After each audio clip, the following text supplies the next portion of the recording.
Well, good morning. It's now very early on Sunday, I think the 9th of September. It's just about 2 weeks since I did my last video, so I thought I'd do a quick update now to let you know what's been going on my allotment. To be honest, there's not a huge amount happening at the moment. It's mostly getting things ready for the winter infrastructure such. Not a lot of planting going on, but I'll give you a quick spin round and show you what's happening. We have two new beds which were made yesterday. Me and stepdad Ken came down and did these. At the top up there we have another bed which is going perpendicular to the rest because that's where the fruit area is going to be. That's part filled and we're going to be using that for rhubarb. I'm going to be taking the cages off shortly to restring them, so when I do that I'll give you a look at what's happening underneath there. This one is also got a little bit of stuff going on in it. A few bits planted, some beetroot, some chard, some onions. These are the onions that were pecked to bits and eaten by the slugs, so some have survived, some actually look like they might be coming back. In the cage at the back I'm changing the ideas on that one for the actual structure of it. The hoops are too far away from the edge because you get then a sloping edge which the plants press up against. I'm going to change them and move the hoops right to the very edge with one in the middle, so I've only got 3 hoops per structure, pretty much like the ones I've got over there, although they're not netted up at the moment, and hopefully that'll make life a little bit better. Tomatoes are coming on nice inside there. Again, I'll show you those later when I take the cage off to restring it and re-drill it.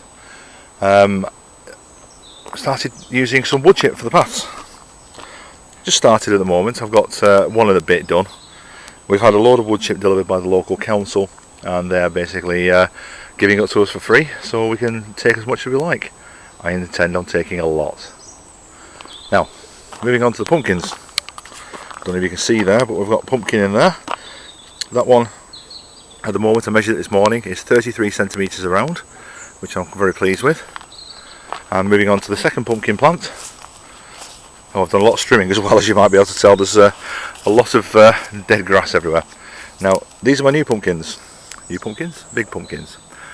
The one nearest to us, the smallest one, is 33 centimetres across. The one at the back is 53 centimetres across.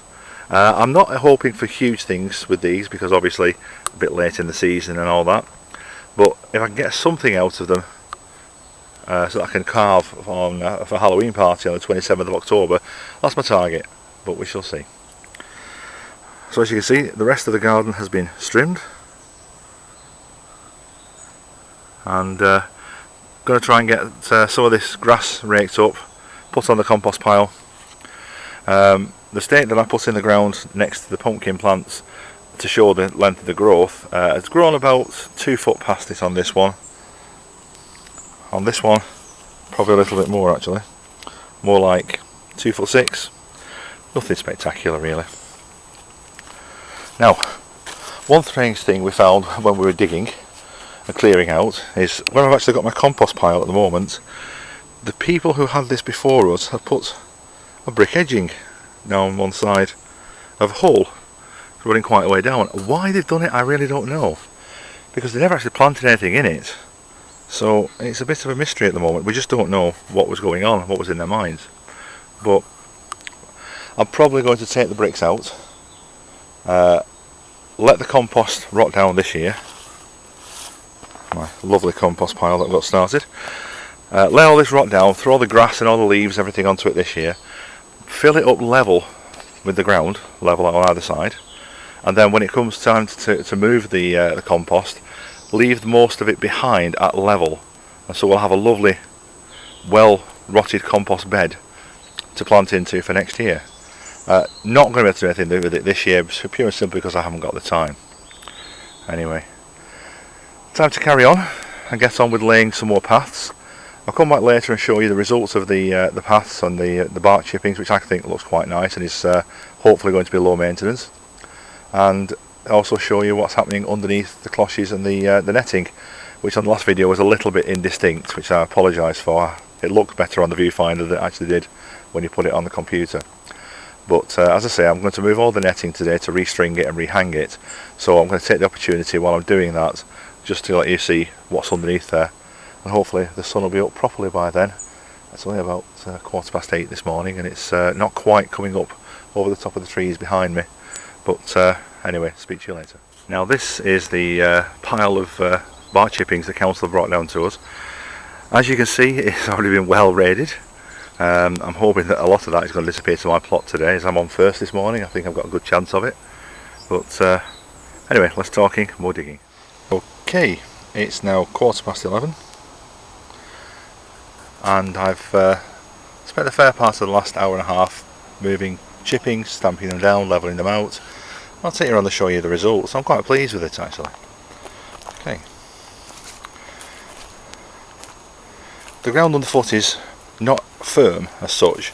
It's spongy and springy, but it's still quite nice, and you get the scent of pine coming up as you walk on it, as these were pine chippings. So it's quite nice. See, I've gone to the edge of the beds on this one here, and down the middle, and again where I had wood planks down here, I've taken those out. The planks are worth more to me rather than being used as a floor, and I've put the chippings down.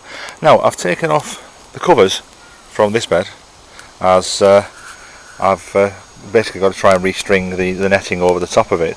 So it gives you a chance to have a quick look at what's inside here, which you couldn't probably see before. There's plenty of cabbage at this top end. Now you can probably see some little trays in the middle, which are fairly devastated trays. They were ones that the pigeons, the slugs and the caterpillars all got to. But I took pity on them and put the ones inside, underneath the netting, to give them a bit of chance. And it looks like the hearts are coming back on most of these. I think most of these can be saved, which I'm very pleased about. Also in here, I've got my tomatoes, which I'm very pleased with. Lots of red cherry tomatoes on this tree, and on the far side, and you can see from there, lots of yellows. Loads of yellows, in fact. I'm going to harvest most of those today. Now, on this side is, not sure if these were in last time when I showed you, but it's the remnants of the hacked and pigeoned and the slugged bits and pieces. There's beetroot, which is doing fine. Some onions. Some of the red onions probably don't look like they've survived properly. They may just be used at the size they are for pickling ones, I don't know. There's not a lot of them there anyway. The white onions look okay, there's a couple maybe not come out. The rhubarb is doing wonderfully, as you can see. Got some new leaves coming on the rhubarb there. I tried transplanting some turnips, which are here. Now some of those have come up already. Coming up well. Some haven't done too well. Then I planted radish 4 days ago, and I'm not sure if you can see from there, there's some radish coming up already. Now I'm going to leave this for now because it's about to start rotivating and it's going to get very noisy, so I'll speak to you again soon.